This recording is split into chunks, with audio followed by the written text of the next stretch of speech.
c'est d'autant plus satisfaisant que c'est face à un concurrent qui est direct au classement. Ça vous permet aussi de prendre l'air, de sortir de la zone rouge. C'est peut-être anecdotique, mais quelque part, psychologiquement, ça fait du bien. Je pense que c'est jamais réellement anecdotique à partir du moment où les questions elles se posent, c'est que malgré tout ça trotte dans les têtes de certaines personnes. Donc c'était une bonne chose. C'est pas une équipe programmée à la base pour être à la lutte avec nous. Et on sait que c'est dur de se retrouver dans ces positions. Donc voilà, nous on est très unis dans ces moments et je pense que c'est mérité pour ce groupe de réussir à sortir une performance comme cet après-midi. Il y a eu plusieurs choses. Déjà, ce 11 de départ où il est audacieux. Il y a 4 véritables offensifs dans le 11 de départ. Ensuite, il y a enfin un attaquant à vrai qui marquait cette saison. Et après, on a vu une équipe parfois héroïque pour éviter de laisser planter au score et mettre trop de pression. Je pense que c'est à l'image de ce groupe, parce qu'on dit mais on peut compter Josué aussi, qui a été buteur. C'est un groupe qui sait répondre présent, qui a des qualités et qui aujourd'hui a fait preuve d'un gros collectif, beaucoup d'abnégation, qui s'est beaucoup projeté et voilà, je pense que c'est une victoire méritée et effectivement c'est bien pour nous que des attaquants arrivent à marquer. Est-ce que c'est pas la première fois qu'on voit l'OAC aussi costaud, aussi avec autant de souplesse? Alors, qu'il y a pas de solidarité avant, mais là, cette fois, ça a été criant, c'était flagrant. Je pense que les gens ont pris conscience que c'est un peu à double tranchant. Il y a ce que je souhaite, il y a la réalité de ce groupe et ce qu'on avait montré jusqu'à présent. Et ils savent que si on veut avoir du monde offensivement, ça demandera beaucoup d'efforts défensifs. Donc c'est un état d'esprit. Mettre des joueurs offensifs, ça ne veut pas forcément dire qu'on ne va pas défendre. Et aujourd'hui, ils ont répondu parfaitement à la demande. De là-haut, tu l'as vécu comment ce match? On voit beaucoup de choses, mais c'est pas plaisant. Après, j'ai autant confiance en mon groupe qu'en mon staff. Donc de ce côté-là, je savais que ça allait bien se passer. C'était bien préparé et mentalement, ils ont été très bons.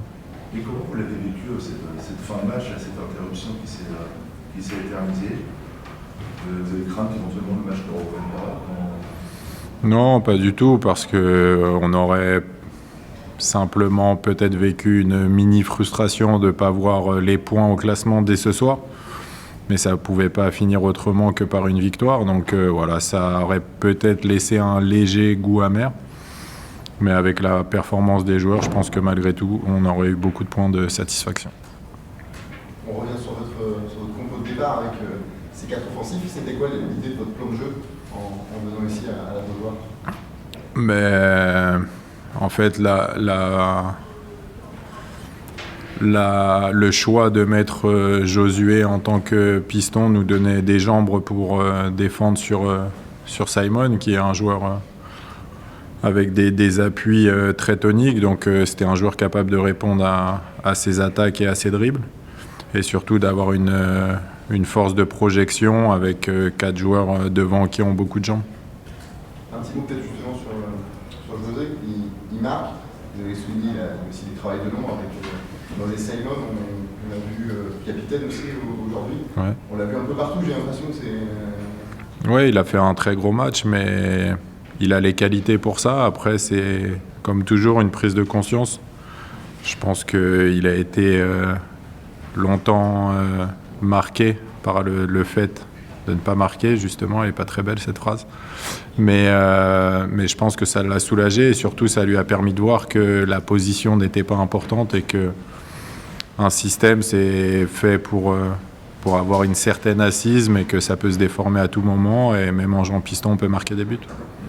Ça doit, vous l'attendez maintenant, j'imagine, quasiment tous les week-ends à ce niveau qu'on a vu cet après-midi. Quand on fait... Non, bien, mais après, c'est ça. Quand on veut progresser, il faut être régulier. Quand on peut atteindre ce niveau, c'est qu'on a ce niveau. Donc, il doit avoir l'état d'esprit et l'envie de réitérer ses performances. Josué, piston droit, est-ce que ça peut être une solution d'avenir? On l'avait déjà vu dans ce rôle 2-3 fois la saison passée. Est-ce que ça peut être une vraie solution d'avenir? En tout cas, il a les capacités pour. Chaque match a sa vérité. Là, on avait préparé le match de cette façon-là en fonction de Nantes, qui ne sera pas forcément une vérité contre Angers. Mais le plus important, c'est que chaque joueur prenne conscience qu'il est important, que les systèmes peuvent changer, évoluer, que chaque match est différent. Et surtout qu'on compte sur tout le monde. Et on l'a vu ce soir avec Steve qui rentre, qui est buteur, alors qu'il n'était même pas dans le groupe la dernière fois. Donc l'état d'esprit primera toujours. 4 victoires après 12 journées dans un contexte qu'on savait plus compliqué que celui de la saison passée. Est-ce qu'on peut dire que le tableau de marche est presque respecté? On est dans une zone cohérente. On n'oublie pas qu'on aurait aimé faire mieux sur certains matchs. Malgré tout, on ne va pas, pour une victoire, oublier ce qu'on a fait de moins bien. Mais ce qui est important, c'est qu'on ait la force de caractère justement pour rebondir. Et ça, c'est très plaisant d'être dans un club qui ne panique pas dans les moments compliqués. Et quand je dis ça, je pense bien évidemment au-delà des joueurs et du staff, à la direction qui a été toujours très soudée avec nous et nos supporters qu'on a vu encore se déplacer en masse aujourd'hui. Donc on est un club très solidaire et ça porte ses fruits.